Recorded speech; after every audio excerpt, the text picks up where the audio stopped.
வணக்கம் நண்பர்களே, மீண்டும் ஒரு நீண்ட காணொளி மூலம் உங்களை சந்திப்பதில் பெருமகிழ்ச்சி அடைகின்றேன்.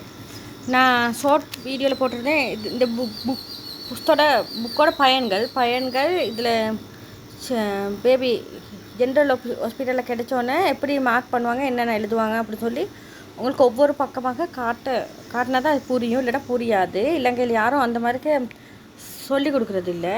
இப்போ இனி வரும் சந்ததியினருக்கு, எதிர்கால சந்ததியினருக்கு அதுக்கெல்லாம் தெரிஞ்சுக்கிறோம் எப்படி இதில் என்ன யூஸ், இது என்ன எப்படி பயன்படுத்துறது, இதனால் எவ்வளோ நல்லதுன்னு சொல்லி. இது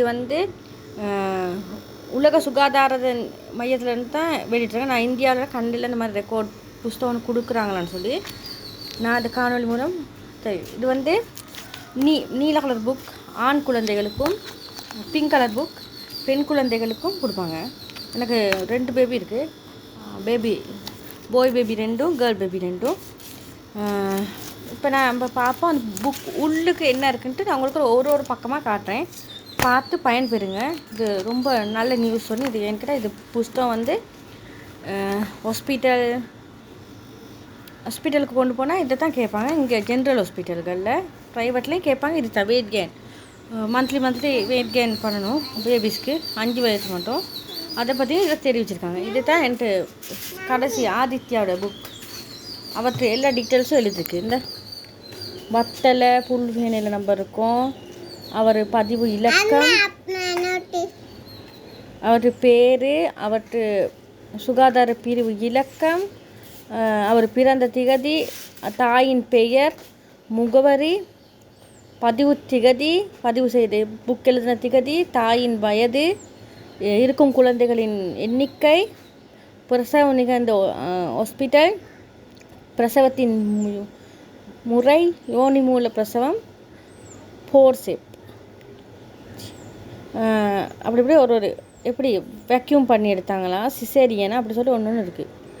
அடுத்து நிமிடங்கள் எத்தனை நிமிடத்தில் கிடைச்சாரு அப்படி சொல்லி போட்டிருக்காங்க. பிறப்பு நிறை 2,370. மற்றவங்களாம் வாரம் கூட, இவர் மட்டும் கொஞ்சம் குறவு, கொண்டு வந்தால் நல்லாவே குறவு. பிறக்கும் போது தலையின் சுற்றளவு 30 சென்டிமீட்டர், பிறக்கும் போது நீளம் 48 சென்டிமீட்டர், வைத்தியசாலையிலிருந்து விலகும் போது குழந்தைக்கு நிறை அளவீடு செய்யப்பட்டது, விட்டமின் கே கொடுக்கப்பட்டது, குழந்தை பிறந்து 1 மணி நேரத்தில் தாய் பால் ஊட்டப்பட்டது, தாயின் அரைப்பு சரியானது, மார்புடன் குழந்தையின் இணைப்பு நிலை சரியானது, குழந்தை பிறந்த பிறகு தைராய்டு குறைபாடு உட்படுத்துவது. ஆம், அவர் தைராய்டு இல்லை. முதிர்ச்சி அடைந்த முன் பிறத்தல். எஸ், ஆமாம், அவர் கொஞ்சம் முன்னுக்கு பிறந்துட்டார். பிறப்பு நிறை குறைவு. ஆமாம், குறைவு. சிசுவின் ஏற்பட்ட சிக்கல்கள் ஒன்றும் இல்லை. பிறப்பு குறைபாடு ஒன்றுமே இல்லை அப்படி சொல்லி இருக்குது. விசேட அவதானங்கள் காரணங்கள் அது இருக்குது 3வது பக்கத்தில். இங்கே தலையங்கள் உள்ளடக்கம் உள்ளது 2வது இடத்துல. 3வதுல இருக்குது புதிதாக பிறந்த குழந்தையின் பராமரிப்பு, எவ்வாறு பராமரிக்க வேண்டும் என்று. நான் இதில் உள்ள பகுதிகளை மட்டும் கூறுகிறேன். ஒவ்வொரு பக்கமாக நான் உங்களுக்கு பிறகு விளக்குகிறேன். எனக்கு நேரம் இல்லை, அதனால்.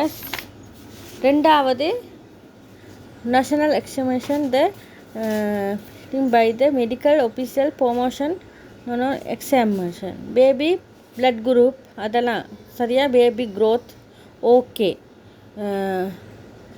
38 வீக்கில் கிடச்சிருக்காரு அவர். அப்புறம் அவர் இதெல்லாம் டாக்டர் தான் ஃபீல் பண்ணியிருக்காங்க. இது ஒவ்வொரு பக்கமாக நான் விளக்கப்படுத்துகிறேன். இந்த இதழின் பக்கங்கள் 72 பக்கங்கள் இருக்கிற. அனைத்து பக்கங்களையும் நான் உங்களுக்கு ஒன்றொன்றாக விளக்குகிறேன். நேரம் போதாத காரணத்தினால் டைம் பத்தாது. என்கிட்ட பாபாவை தூங்க வச்சு தான் நான் இதை செய்கிறேன். அதனால் உங்களுக்கு நான் அப்புறம் பேசுகிறேன். எப்படி தாய்ப்பால் ஊட்டுறதுக்கு அவங்க எப்படி சொல்லி கொடுப்பாங்க, நான் வெயிட் கெயின் பண்ண போனால் எப்படி நெருக்கிறாங்க அப்படி சொல்லி நெருக்கிறவங்களாம் அவங்களெல்லாம் அவங்களுக்கு வீடியோ எடுத்து போடுறேன்.